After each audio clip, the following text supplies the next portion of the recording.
Hi, my name is Stacy Sailors. I'm a board-certified behavior analyst with Stockton Unified School District. Today, we will be reviewing how to use a timer to help structure learning time and increase focus for your child. Before you get started with your child, you want to make sure that everything is ready and time isn't spent finding materials for learning. Have your materials ready. This includes papers, pencils, books, note cards, whatever you think is needed. I like using backpacks. It's an easy way to keep all the materials for learning in one place. However, use whatever works best for you. Make sure you have a timer ready to go and you know how to use it. Try it out to make sure it's loud enough and you can easily operate it. Determine what your child will be doing during work time. You can pick things that they can do on their own or with help. It's important to break up more difficult tasks with easier tasks. When starting a new routine with a timer, I would recommend starting with easier tasks or tasks that you can help with first. That way, they are more likely to be successful with working the full time. Remember, we are teaching them to focus and work during that full time the timer is going. Also, make sure that your child has enough to do to last the whole time. We don't want them to just complete things really fast. We want them to work the whole time. So if they do finish a task, have something else that's ready to go for them to keep working while the timer is going. You may need to have several options for them to choose from. Okay, now you're ready to get started. When we give the instruction for our child to go to work, make sure that you're close. And you want to be able to help them or guide them or be ready to wait them out if you need to, and just be ready to follow through with the instruction. The instruction should be short. Use those short phrases. Don't say too much, just what you need them to do.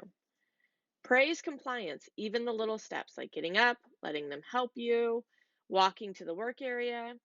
As they get better with this, you won't need to praise as much. Especially in the beginning, you need to praise a lot and praise as much as you can. Hey, it's time for us to start our work. All right, let's go. Thanks for getting up. Time for school.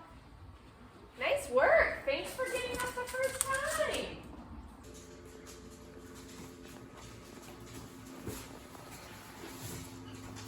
Okay, sit down. All right, so let's work on writing. I'm going to set the timer for 5 minutes and we're going to work for 5 minutes. Go ahead and get your pencil out. That's getting your pencil out. Good job. All right, let's work. Okay, I'm setting your timer. 5 minutes. Remember, keep your instructions short, sweet, and to the point. And keep praising all that compliance. Any little steps you can find, praise them. Set a timer for a short period that you are sure they can do. If you know your child can work for 5 to 10 minutes, then set your timer for 5 minutes. If you think your child can only do a couple of minutes, then set your timer for just 1 minute. Once your child is successful for a day at a short period of time, increase it for a few minutes each time. You want to keep increasing it until you can reach an age-appropriate time for your child to work. Now, that might not be as much as you think because even adults have a hard time focusing for longer than 25 minutes. So you may want to keep your top time around 15 to 20 minutes. Hey, I hear the timer. Oh my gosh, way to work. Good work. Okay, let's go play. Go take a break. Go play. When the timer goes off, stop their work, no matter what they're doing. This is key. You want to teach your child to focus while the timer is going and then get a break every time the timer goes off. Even if your child wants to keep going and still keep working, have them take a short break. This will help your child focus faster and make those work times much more productive because their break will always be coming as soon as the timer goes off. Have your child go to a different area for his or her break. This will help teach your child that when they go to the work area, they work, and thus reduce potential distractions. Timers are a great way to have a clear start and stop to structure breaks, especially between learning times. If your child has done several work times, you should offer some extended breaks. Okay, I'm going to set the timer for 2 minutes. All right, enjoy your break. I'll see you in just a few seconds. Have fun. Okay, I hear the timer. All right, time to go back to work. Come on, let's go. Oh, thanks for getting up you got up so well. Guess what? Guess what? You got up so well. Oh, hi, doggies. You're gonna get another minute of playtime. Go play. You can use extended breaks as a way to help focus, especially after your child has been working for a period of time. But you can also use extended or bonus breaks as a reward for behavior during the work period, or even, as in this example, for compliance with returning to the work area. This is really helpful, especially if your child struggles with following directions the first time or when it's time to go back to work from play.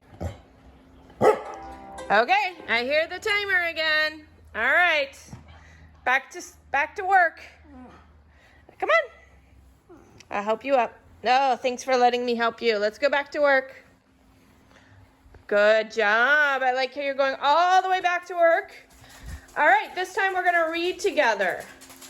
All right, I'm gonna set the timer for 5 minutes. Let's read. Thank you. Lastly, when returning to work from a break, remember to be close when talking to your child and giving your child instructions. Provide gestures or light guidance to help them comply if they resist, or just wait them out.